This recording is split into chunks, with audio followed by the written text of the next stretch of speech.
A bordo do USS George H.W. Bush, um super porta-aviões movido por 2 reatores nucleares e lar de quase 5.000 marinheiros e aviadores, um objeto peculiar estava aparafusado ao seu imenso convés de voo. Era um container de transporte simples, sem características marcantes, pintado em um cinza monótono, igualzinho a milhares que cruzam os oceanos todos os dias. Não havia nenhuma marca, nenhuma antena saindo do topo, nada que sugerisse seu propósito revolucionário. Para quem olhasse de relance, era apenas mais uma peça de desordem em um navio de guerra projetado para precisão e eficiência. Mas essa caixa, esse acréscimo aparentemente insignificante ao perfil do porta-aviões, guardava o segredo do futuro da guerra naval. Era um testemunho silencioso de uma mudança profunda no pensamento militar, uma manifestação física de uma corrida desesperada contra um novo e assustador tipo de inimigo. Por décadas, a regra não escrita, o contrato da física, por assim dizer, no combate naval era simples: maior era melhor. A nação com mísseis maiores, mais rápidos e tecnologicamente mais avançados invariavelmente venceria o dia. O poder naval era uma disputa de engenhosidade, medida em quilotons, números Mach e sistemas de orientação sofisticados capazes de causar destruição a centenas de quilômetros de distância. A Marinha dos Estados Unidos, com sua frota de superporta-aviões e destroyers guiados por mísseis, era a campeã indiscutível desse paradigma. Seus navios eram fortalezas flutuantes, protegidos por camadas de sistemas defensivos incrivelmente avançados e poderosos, projetados para abater mísseis inimigos no céu. Essa doutrina criava uma sensação de segurança, a crença de que a superioridade tecnológica era um escudo impenetrável. Toda a estrutura de um grupo de ataque de porta-aviões, dos cruzadores, a Aegis aos aviões E-2 Hawkeye de alerta antecipado, foi construída em torno desse princípio de derrotar um pequeno número de ameaças valiosas e sofisticadas. A suposição era que qualquer adversário jogaria pelas mesmas regras, lançando alguns mísseis antinavio caros, que poderiam ser combatidos por defesas americanas igualmente caras e sofisticadas. Esse era o jogo que a Marinha havia aperfeiçoado ao longo de meio século. Mas em abril de 2026, o jogo mudou para sempre, e as regras foram reescritas, não com uma explosão, mas com um zumbido. O container discreto no convés do USS George H.W. Bush era a admissão da Marinha de que o antigo contrato estava quebrado. Era uma aposta contra um futuro que chegou muito antes do que qualquer um havia previsto confortavelmente. Dentro daquela caixa de metal, não havia outro lançador de mísseis recheado de interceptadores multimilionários, mas sim algo totalmente novo. Uma arma nascida da necessidade e da engenhosidade científica. Essa caixa representava uma ruptura radical com a filosofia do ataque cinético que dominou a guerra por séculos.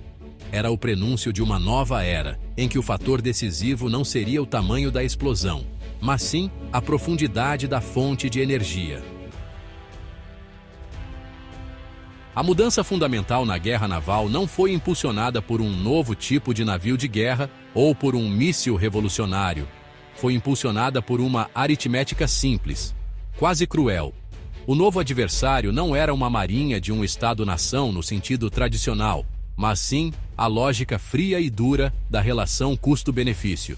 Imagine que você está defendendo uma fortaleza com um suprimento limitado de flechas mágicas que custam uma fortuna para serem fabricadas, e cada uma delas garante acertar o alvo.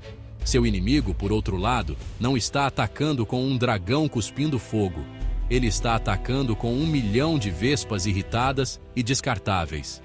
Você pode até conseguir derrubar as primeiras dezenas, mas logo ficará sem flechas mágicas, e as vespas continuarão vindo.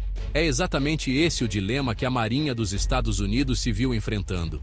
Suas flechas mágicas eram mísseis como o RIM-162 Evolved Sea Sparrow Missile, uma maravilha da engenharia que custa cerca de $1,5 milhão por disparo.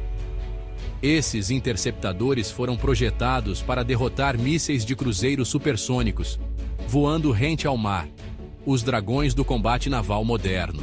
O problema era que as novas ameaças, as Vespas, eram drones de ataque baratos e descartáveis, que podiam ser adquiridos por tão pouco quanto $20 mil. Disparar um míssil de $1,5 milhão para destruir um drone de 20 mil cria uma relação de custo desastrosa de 75 para 1.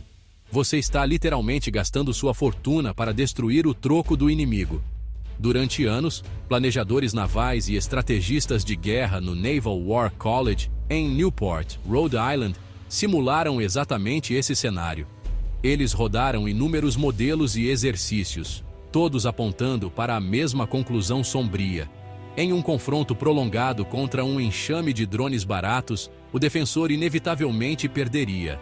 Não porque suas armas não fossem eficazes, mas porque ficariam sem dinheiro primeiro. O atacante podia lançar centenas, até milhares de drones, sabendo que, mesmo que a maioria fosse abatida, o arsenal finito e caríssimo do defensor seria consumido rapidamente. A verdadeira batalha estava sendo travada em uma planilha, muito antes do primeiro tiro ser disparado. Assim, a Marinha dos Estados Unidos, a força marítima mais poderosa da história da humanidade, se viu presa em uma armadilha matemática. Sua superioridade tecnológica esmagadora havia se tornado uma vulnerabilidade econômica em potencial. Os próprios sistemas criados para garantir sua dominância agora eram um passivo diante de uma ameaça de baixo custo e alto volume. Era um caso clássico de guerra assimétrica, onde o adversário mais fraco muda as regras do jogo para explorar as fraquezas do mais forte. A Marinha precisava de um novo tipo de arma, uma que pudesse romper com a tirania dessa matemática desfavorável e lutar a guerra em seus próprios termos. O pesadelo teórico se tornou uma realidade assustadora em 19 de abril de 2026. A cadeia de eventos começou quando o USS Bruins, um destroyer da Marinha Americana, interceptou e apreendeu um navio cargueiro com bandeira iraniana, o MV Tuska, no Golfo de Omã. A apreensão fazia parte da campanha de pressão crescente do presidente Trump sobre Teherã, uma demonstração de força e determinação. A resposta do Irã, no entanto, não veio em forma de protesto diplomático ou de uma investida militar convencional. Em vez disso, eles liberaram o enxame. Foi o primeiro teste real do cenário de enxame de drones que, até então, só existia nas simulações dos planejadores de guerra. Era uma resposta assimétrica e calculada, pensada para atingir a marinha dos Asmalagua, onde ela era mais vulnerável. Onda após onda de pequenos drones de ataque descartáveis foram lançados de locais ocultos ao longo da costa iraniana. Eles não eram sofisticados, nem rápidos, nem particularmente furtivos, mas eram centenas.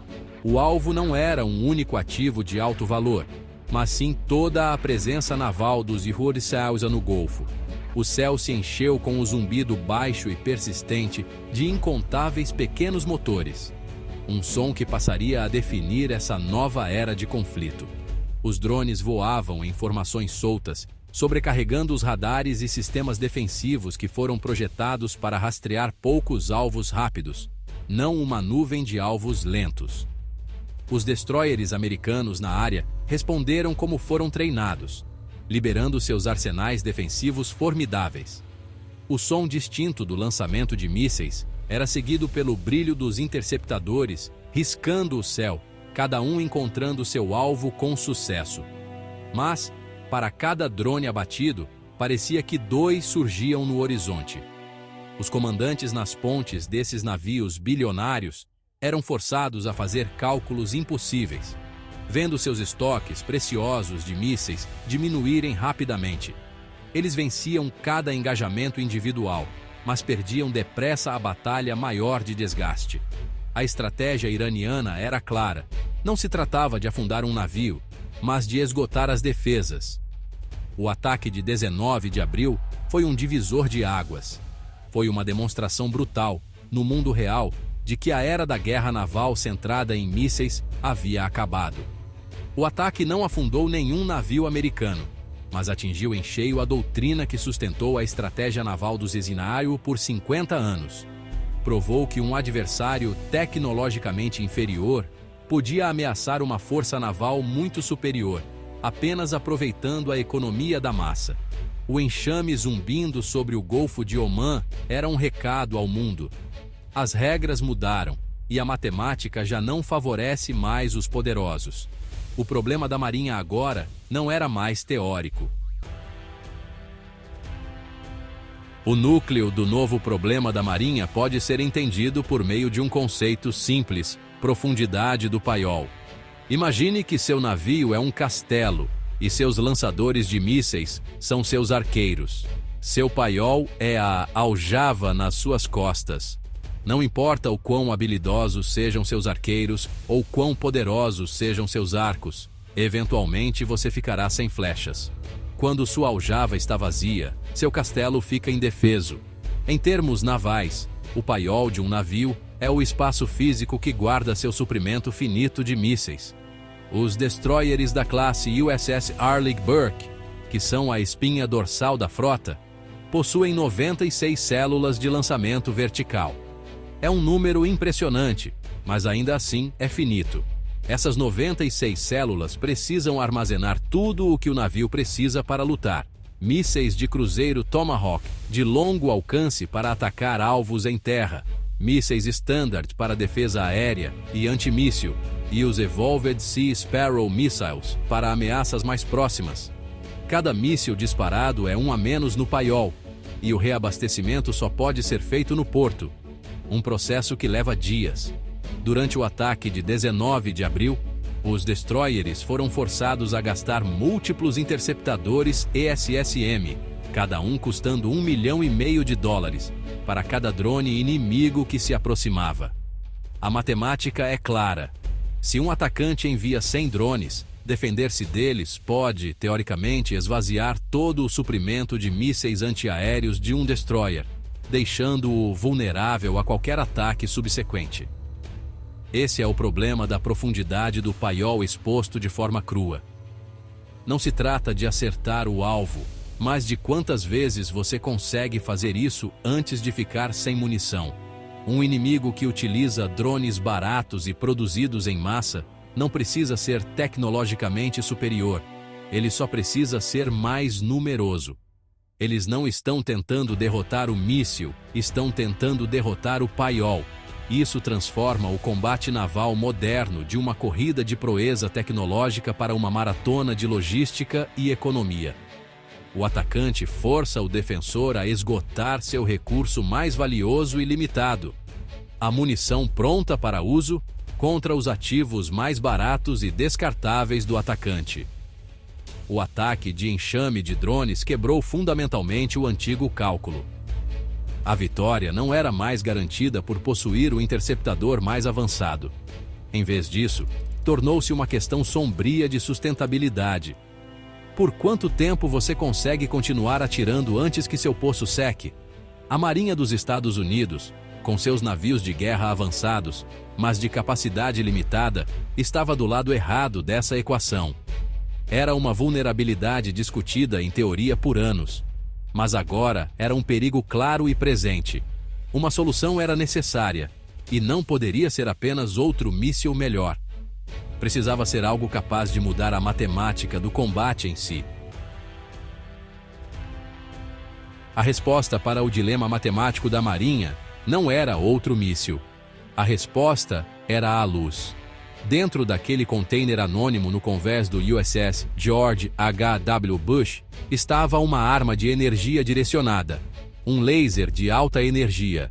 Isso não era ficção científica, era o resultado de anos de pesquisa e desenvolvimento dedicados e, muitas vezes, pouco reconhecidos. Pela primeira vez, uma arma desse tipo e potência estava sendo implantada em um porta-aviões, alimentada pela imensa produção elétrica dos 2 reatores nucleares A1B do navio.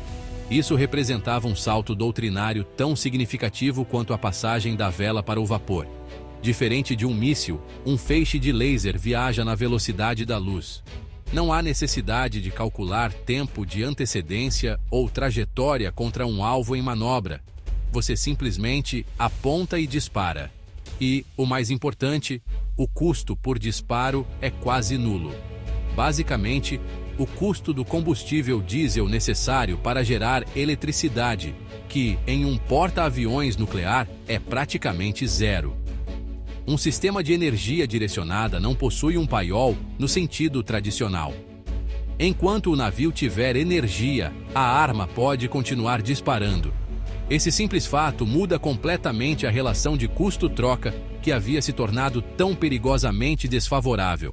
De repente, a Marinha podia se dar ao luxo de derrubar cada um daqueles drones de $20 mil. A implantação desse sistema foi um testemunho da visão e criatividade de uma geração de engenheiros e cientistas. Eram profissionais discretos, trabalhando em laboratórios em lugares como Dahlgren, Virgínia e Port Hueneme, Califórnia.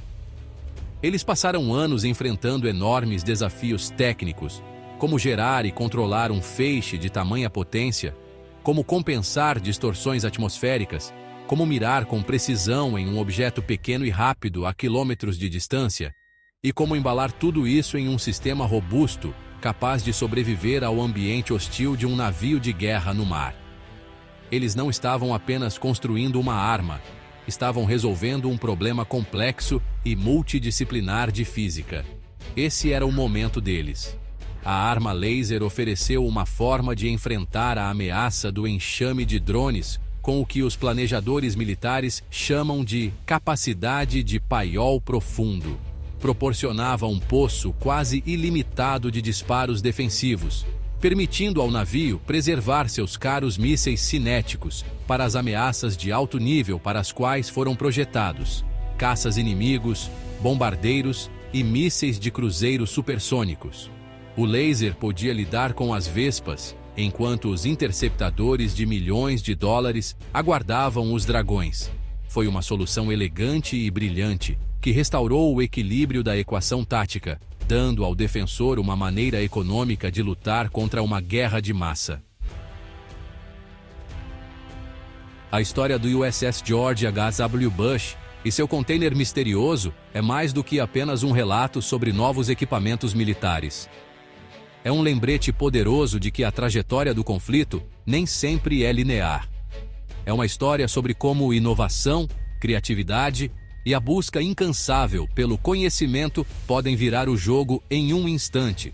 Por um breve e assustador momento, parecia que a era do porta-aviões, o maior símbolo do poder americano, podia estar chegando ao fim, tornada obsoleta por um enxame de máquinas baratas e descartáveis.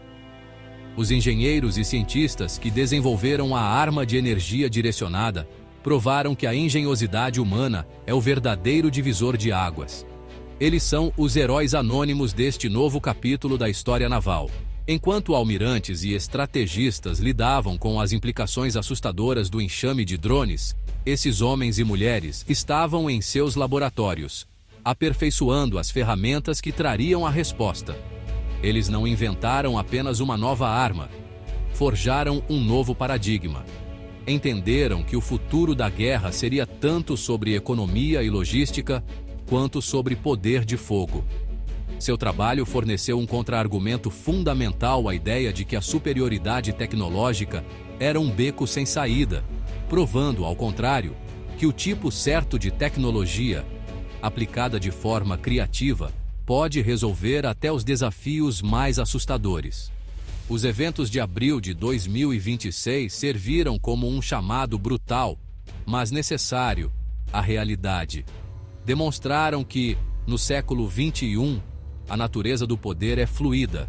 Um adversário não precisa de uma frota de super porta-aviões para desafiar uma superpotência. Às vezes, tudo o que é preciso é uma ideia inteligente e a disposição de explorar os pontos fortes percebidos do oponente. O enxame de drones foi uma estratégia assimétrica brilhante, mas o laser foi uma resposta igualmente brilhante. Isso mostra que para cada ameaça existe uma solução potencial e para cada problema Há pessoas inteligentes e dedicadas o suficiente para resolvê-lo, se lhes for dada a chance. No fim das contas, o enigma dos drones foi resolvido não construindo um muro maior, mas inventando um novo tipo de fogo. Isso destaca uma verdade atemporal. A tecnologia não é uma força estática. É um campo dinâmico, em constante evolução do esforço humano. A mesma fonte de criatividade que pode produzir uma ameaça como o enxame de drones pode também produzir sua solução. O futuro pertence não àqueles que se apegam às doutrinas do passado, mas àqueles que conseguem imaginar e construir as ferramentas do amanhã.